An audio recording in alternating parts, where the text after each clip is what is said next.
Cube Radio. Salut, c'est Charles Tran avec l'équipe dans 5 minutes. On s'intéresse aux sciences, à l'histoire et à l'actualité. Aujourd'hui, on parle des abeilles. Essayez pas ça chez vous, mais les abeilles, quand elles veulent indiquer à leur entourage où se trouve le pot de miel, elles secouent leurs fesses. Les scientifiques ont décidé de s'intéresser à ces danses du popotin pour mieux comprendre ce qu'elles veulent dire, les abeilles. Qu'est-ce qu'elles se disent, justement? Est-ce qu'elles sont capables de se donner des informations capitales et précises juste en remuant leur derrière? Baptiste Zapirin s'est intéressé à la question. On sait depuis un peu avant la période hippie que les abeilles secouent leur derrière pour communiquer avec leurs congénères sur des champs de fleurs. C'est en 1955 que le professeur de zoologie autrichien Karl von Frisch décrit cette technique surprenante dans son livre « Vie et mœurs des abeilles ». Et donc, on sait depuis ce temps que, en plus de communiquer grâce à des odeurs, des phéromones qu'elles captent avec leurs antennes, on sait qu'en plus de ça, les abeilles réalisent aussi des danses. Ces danses sont d'intensité et de formes différentes, en rond ou en 8, des variations qui renseignent sur la localisation et la qualité des sources de nourriture.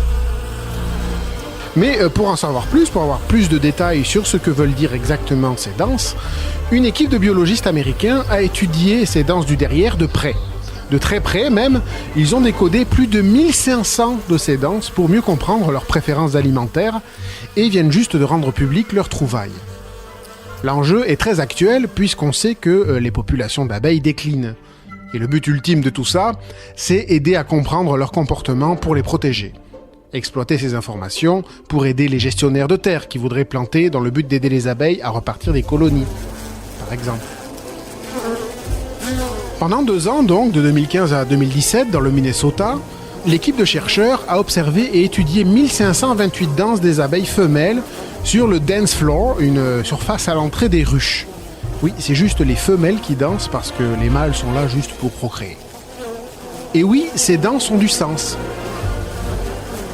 Déjà, les abeilles font vibrer leur abdomen de façon à décrire un angle par rapport au soleil, qui indique la direction de la nourriture. Par exemple, si elles dansent dans une direction de 0 degré par rapport au soleil, c'est que le nectar est par là. 180 degrés par rapport au soleil à l'horizon, c'est la direction opposée. 270 degrés, c'est à gauche. Vous voyez comment ça fonctionne. Et comme le soleil change de place dans le ciel au fil de la journée, l'abeille change son angle de danse selon le moment de la journée, pour toujours pointer dans la bonne direction. Pour donner la distance de la source du nectar, l'abeille varie la durée et la vibration de son corps. 1 seconde de vibration et de danse équivaut à environ 750 mètres de distance. Et enfin, plus la source de nourriture est abondante, et plus l'abeille va répéter la danse et effectuer des rotations rapides. C'est assez fascinant, mais c'est pas tout. Les chercheurs voulaient aussi savoir s'il y avait un moment dans l'année où les abeilles consacraient davantage d'énergie à ces danses.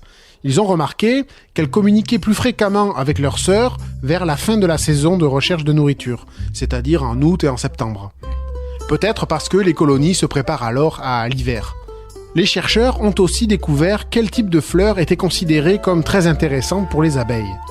Ils ont isolé certaines abeilles en les plaçant dans une cage glacée pour les assommer et ont prélevé, analysé, séquencé le pollen qui était chargé sous leurs pattes.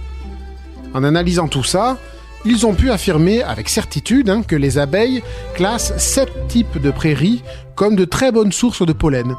Et ça aussi c'est bon à savoir, car les abeilles sont utiles à la reproduction des 3/4 des plantes dans le monde, en transférant le pollen des fleurs mâles vers les femelles.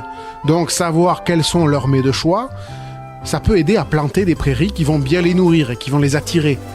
Des abeilles bien nourries, cela bénéficie à tout l'écosystème. Incroyable quand même tout ça, et avec cette étude, on va pouvoir faciliter la croissance des colonies, leur revitalisation en les aiguillant vers les prairies qui contiennent leurs fleurs préférées. Il va falloir commencer par en refaire des prairies qui disparaissent. Le Minnesota, justement, était couvert de prairies, mais aujourd'hui, il n'y en a plus que dans 2% du territoire. Merci la science donc de donner des outils à tous ceux qui veulent réparer les dégâts. Merci Baptiste Zapirin. C'était en 5 minutes.